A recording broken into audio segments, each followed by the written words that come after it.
Hey, I've organized all my playlists on this channel so that you're able to easily find different types of shoes, different brands of shoes, as well as finding all my shoe battles, worth the price shoe reviews, etc., all in one place. Enjoy. Welcome back. This is Wisconsin Shoe Guy, and today we're going to have a discussion about two very interesting shoes for a shoe battle. We're going to talk about the October 10th OT15 and the Enzo Bonafe 3966. This is the battle of the hand-welted Adelaide. Let's talk a little bit about these shoes. First of all, they are hand-welted. These are made by hand. This is not a machine running everything through. This is somebody actually stitching by hand the insoles to the rest of the shoe to make it around the last. So they're hand lasted, they're hand welted, and they're hand sewn to the sole. Okay, both of them. This is a hand welted. They're both blind stitched. Okay. And they are, this obviously has a toe plate. This does not. The October 10th has a narrower waist, has a narrower heel. It actually has a tapered heel.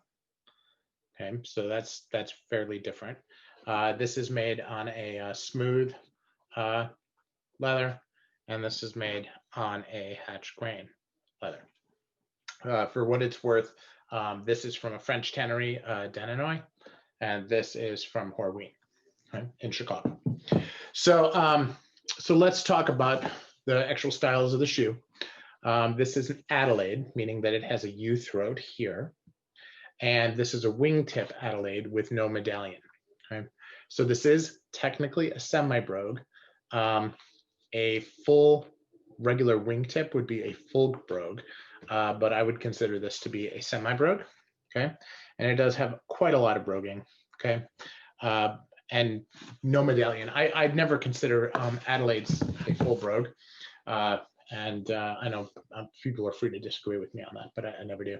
Captos are never full brogues, and this one is no different.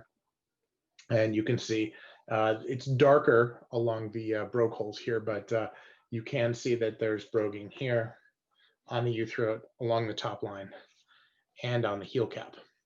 Now this heel cap is a peak heel cap all the way up to the brogue line, to the top line.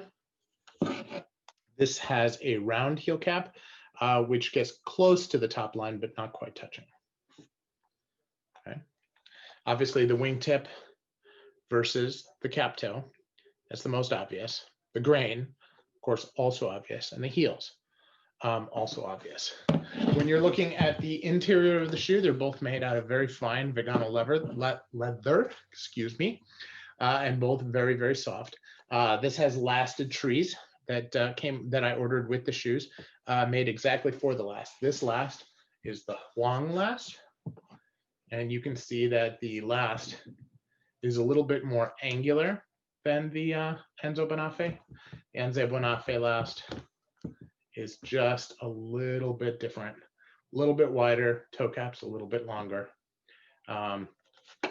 Both have a very good rise on the toe. This one is a little bit more rounded. This one is a little sharper on the rise. Okay, and by rise, what I'm talking about is this area here and here. Okay, now, so both very, very high-end shoes. As you saw from earlier in the video, the price on them is very, very close to equivalent. When you go and look at the details, which are going to be here,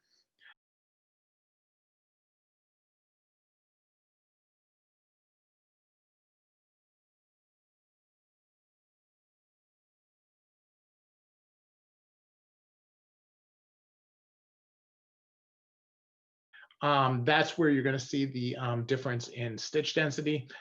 It's very, very close. The October 10th, just a smidge better, smidge narrower waist. And the heel, I don't even consider that as being an advantage because it's a tapered heel. It's just the way it was.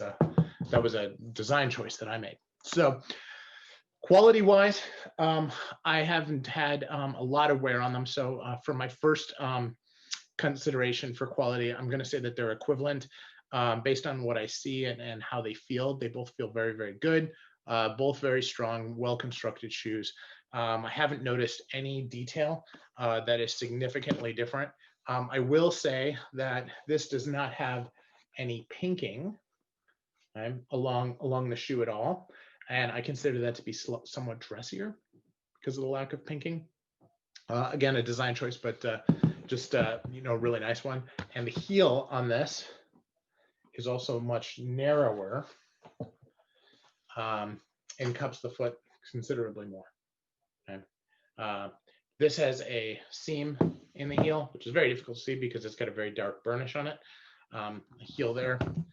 This has no seam at all. So they actually clicked this so that they didn't require the seam. So both very, very high quality shoes. I'm going to consider them equivalent. When I look at the fudging, the fudging is done very, very well in both of them.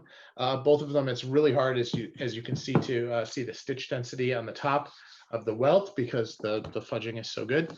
But both are very well done. So this is a tie.